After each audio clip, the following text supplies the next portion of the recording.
Cowboys have had a plethora of problems this year. The run game hasn't been good. The pass game hasn't been good. The run defense, not good either, and the pass defense, also not great. And while each of those have their reasons for not being good, I think they are symptoms of a larger problem with this team, and that's what we're going to talk about in today's video, so let's get into it.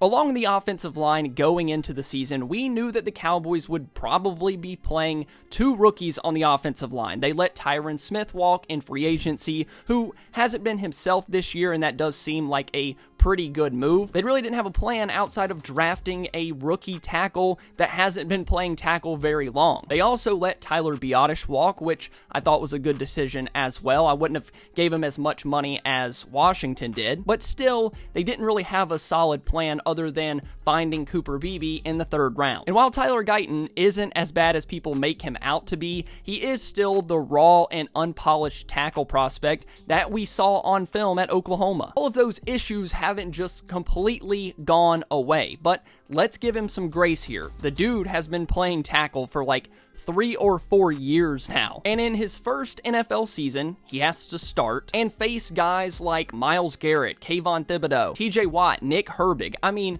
come on. That does not sound like a player that has really been set up for success. I believe that Guyton has improved. And while he's not perfect, I do see the little things here and there. But along with that, much like we projected, there are lapses in his technique, and it cost your offense. We knew all of this when they drafted him. It was going to be a learning process. He wasn't going to come in and be an all-pro left tackle. This was always the way. As for their other rookie, Cooper Beebe, he's had brighter moments on the interior, but he's also allowed 2 sacks, 8 quarterback pressures, and had 2 penalties himself. To make matters worse across the offensive line, Zach Martin has allowed 15 pressures. Your Hall of Fame right guard has been getting beat a lot this year. And the end for Zach Martin is a lot closer than his days of being an all-pro. And we can continue talking about the offensive line. Do I really even need to mention Terrence Steele? He's been, a lot of the time this year too. While I think the rookies are going to end up being fine later down the road,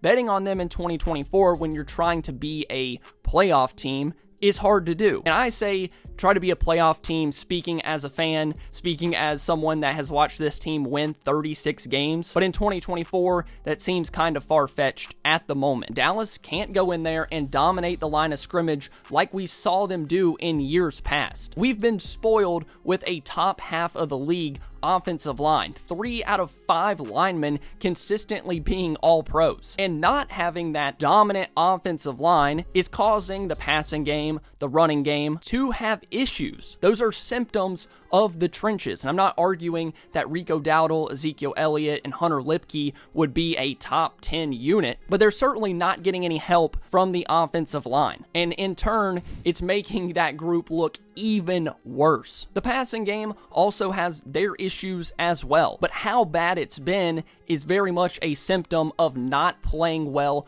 up front. Before we continue, I wanted to give a shout out to the sponsor of today's video, BETUS. Football, basketball, ice hockey, baseball, whatever you need, BETUS has you covered. My favorite part is that you can filter by props, conferences, divisions, playoff specials, anything that you want. It's right there at your fingertips. So head over to BETUS and get an awesome deal with the deposit bonus and start playing this Sunday. They have an awesome promotion right now where you get a 150% bonus on your first deposit and then 125% on your next 2. And if you win, they have you covered with fast and easy payout. Thank you so much to BETUS for sponsoring today's video.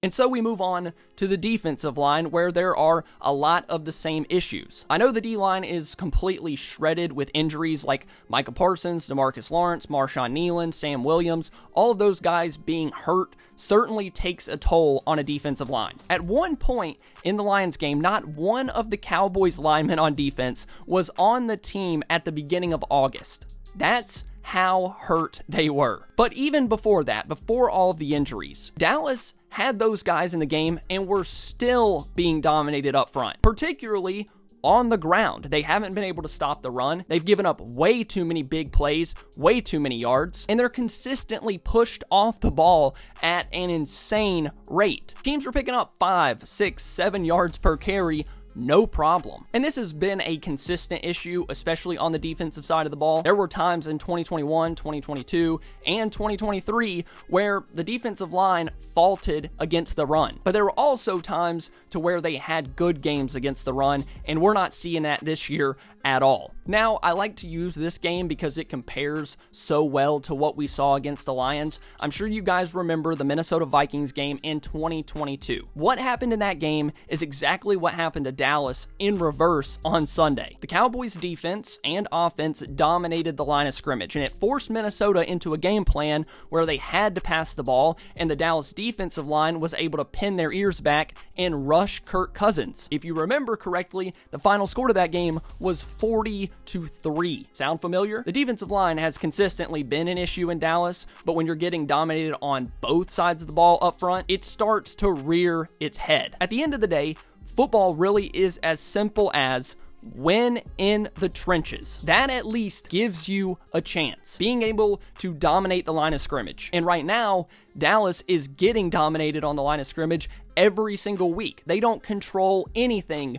between the tackles. We can blame some of that on injuries. We can blame that on the defensive coordinator, the head coach, whatever. But at the end of the day, they are getting outmuscled, outplayed, and outcoached altogether. And that is getting the scores to look like they did against the Lions. The combination of those three things is just not good. And it's leading to these insane blowout losses. Is it going to happen this year? Are they going to just drastically improve because they need to? Probably not, but it needs to be a priority for 2025 and moving forward because this just can't keep happening. Doesn't matter how much you pay your quarterback, doesn't matter how much you pay your receiver. It's not going to work if you can't block up front. So that's all I got for you guys today. Thank you so much for watching. If you enjoyed, please be sure to leave a like and subscribe to the channel. I love you all, and I'll see you next time.